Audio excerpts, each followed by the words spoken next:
Good morning out there, early birds. Thank you for starting your day here with us. It is Tuesday, April 1st, or April Fool's Day, so be on the lookout for pranksters as you go through your day.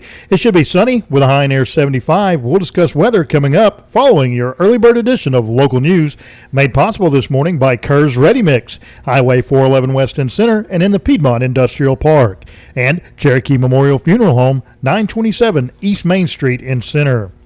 The Sandrock community and Sandrock School are mourning the loss of a kindergarten student who was lost in an accident on Friday.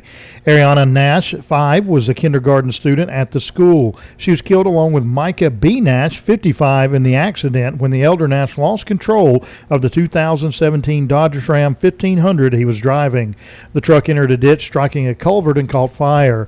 Another 10-year-old female was also injured in the accident and was airlifted to an area trauma center. Her condition is not known at this time. Principal Ben East released a letter expressing his condolences and stating that counselors would be available for students who may be struggling with grief or need assistance during this difficult time. Please continue to keep the families, both biological and at Sandrock, in your prayers. The Cherokee County Sheriff's Department has issued a most wanted alert for the whereabouts of Marion Lyle Gravely. He was born January 7th, 1979. He is 46 with brown hair, hazel eyes, stands 5 foot 6 inches tall, and weighs around 170 pounds. He is wanted for being in violation of the Sex Offender Registration Notification Act. If you have any information, please contact the Cherokee County Sheriff's Office at 256-927-9999. The identities of a man and woman discovered dead in a Calhoun County fire on Sunday have been released. Emma Alsop, 91, and Edwin Alsop, 95, died in a house fire on Sunday just north of Jacksonville in the Asbury community. According to Calhoun County Coroner Pat Brown, the cause of death was listed as a smoke inhalation and thermal burns. Jacksonville firefighters discovered the couple when they responded to a mutual aid fire call, along with firefighters from Knighton's Crossroad, Webster's Chapel, and Piedmont EMS. The fire is believed to have been caused by surge protectors connected in a daisy chain. The DeKalb County Sheriff's Office is seeking the public's assistance in identifying an individual and or vehicle in reference to a burglary that occurred at a business in Mentone on March 9th at approximately 4:30 a.m. The suspect vehicle is possibly a Volkswagen Tiguan, dark in color, and the suspect appears to be a white male with a slender build. If you go to our story and area news on weissradio.com, you can see photos of the suspect and the vehicle. If you have any information, please contact Investigator Austin Peppers at 256-304-0468. Funeral arrangements have been announced for former Rainbow City Mayor Terry John Calhoun. Services will be held on Thursday, April 3rd at noon at Morgan Funeral Home in Attala, and visitors will be received there from 10 a.m. until the time of service. A processional will be held around 1 p.m. to Rainbow Memorial Cemetery following the service. Rainbow City Hall will close from 11 a.m. until 2 p.m. on Thursday to allow employees to attend the funeral. Calhoun was the mayor of Rainbow City from 2004 until 2020. Gadsden State Campus's cleanup days are back. According to a press release, the event is organized by the Office of Student Life and encourages Gadsden State students, employees, alumni, and community supporters to come together and give back by making campuses cleaner and greener. Volunteers who wish to clean on the Wallace Drive or East Broad campuses should gather at 10 a.m. on April 2nd at the Beck Conference Center to sign waivers and receive supplies. Volunteers will return at 3 p.m. for trash drop-off, pizza, and door prizes. On April 7th, the campus cleanup day will move to Gadsden State Cherokee in Center. Volunteers can pick up waivers and supplies beginning at 10 a.m. in the admissions office. Trash will be dropped off at the back steps of the education building at 3 p.m. This cleanup will also extend to other public areas in Center. In area arrest reports today, Christy Hogue, 44, of Lafayette, Georgia, was arrested by the Cherokee County Sheriff's Office on a probation revocation. Ruby Smith, 67, of Rainsville, was arrested by the Cherokee County Sheriff's Office on a court's order. Jay Jones, 40, of Rome, Georgia, was arrested by the Cherokee County Sheriff's Office on a court's order.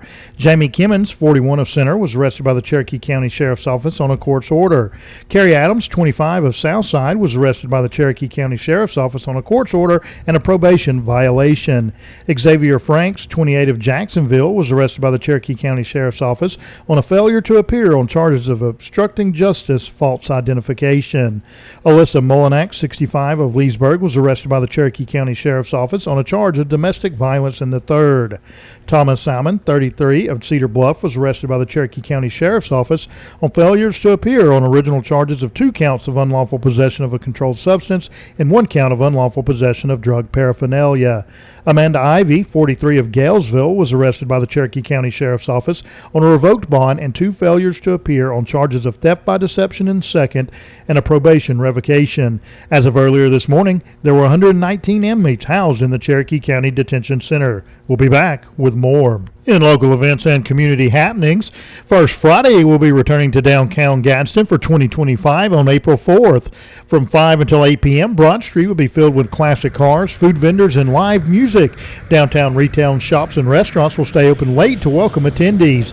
Entertainment for April includes Connor Butler, he'll be on 2nd and Broad, Wesley and Aaron on 3rd and Broad, Tad of Jazz on 4th and Broad, and Kelly Johnson on 5th and Broad. The city of Anniston invites you to the Noble Street Festival, one of Anniston's biggest and most beloved events. With an expected crowd of 8,500 to 10,000 plus, it is a day packed with entertainment and excitement for the entire family. It'll be held on Saturday, April 5th in downtown Anniston, and highlights from the events include things such as the Kids Zone with free inflatables featuring Big Sam the Balloon Man, Wits, kids, face painting, and more. A music stage with live performances all day and 50-plus vendors, including food and crafts. The Piedmont Senior Class is offering help to those in need of assistance with minor chores around the yard in Piedmont who are unable to do so and need help. The Seniors Helping Piedmont event will take place on Tuesday, April 8th. They are offering help with chores like raking leaves, trimming hedges, moving items, cleaning windows, and other general jobs not requiring motorized equipment. For information, you can contact Piedmont High School at 256-447-2829. It's that time of year again for Gadsden State Cherokee's April Supplies Drive for the Cherokee County Children's Advocacy Center. It will run for the entire month of April. The items requested are wood puzzles, Play-Doh, teen coloring books, colored pencils, canned soft drinks, water bottles, coffee K-cups, drawstring bags, backpacks, notebooks, and journals. Donated items can be dropped off in the lobby of the Academic Building at Gadsden State Cherokee. For more information, call 256-927-1808. And now it's time for sports with Sports Information Director Shannon Fagan.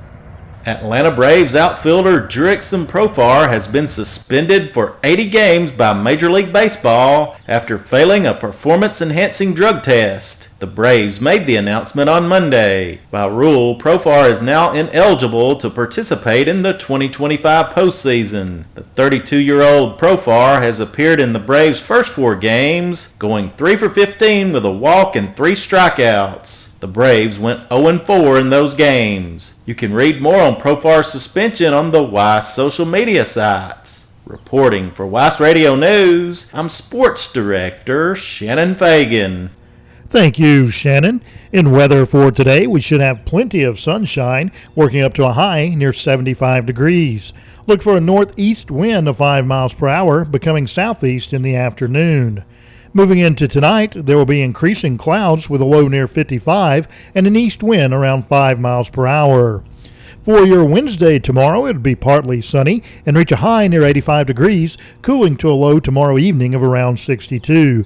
That is your weather for today. Stay tuned for obituaries. In obituaries for today, Mr. Wallace Alvin Cawthorn, age 89 of Center, passed away Sunday, March 30th. A funeral service will be held at 2 p.m. today in the Perry Funeral Home Chapel. The family will receive friends from 12 p.m. until the time of service at the funeral home. Mr. Cawthorn is survived by his sons Eddie Cawthorn and Stacy, Mitchell Cawthorn and Alice, and Michael Cawthorn and Becky, sister Janice Norton, 6 grandchildren, 4 great-grandchildren, and several nieces and nephews. Perry Funeral Home is in charge of all arrangements. Miss Alma Buttram Waldrop, age 86, of Piedmont, passed away Friday, March 28th at Cherokee County Health and Rehab. A funeral service will be held at 2 p.m. Wednesday, April 2nd in the Perry Funeral Home Chapel. The family will receive friends from 1 p.m. until the time of service Wednesday at the funeral home. Burial will follow at Mount Olive Church Cemetery on County Road 19. Miss Waldrop is survived by her sons Rodney Slayton and Denise, Guy Mitchell Slayton and Margie, Ben Moats and Jan, daughter Dimples Knipe and Shorty, sisters Pat Maddox and Kenneth, and a host of grandchildren, great-grandchildren, and great-great-grandchildren. Perry Funeral Home is in charge of arrangements. Well, this has been your 6 a.m. early bird edition of Local News, brought to you by Kerr's Ready Mix, Highway 411 West and Center, and in the Piedmont Industrial Park, and Cherokee Memorial Funeral Home, 927 East Main Street in Center. I'm Tony Hathcock reporting for Weiss Radio News.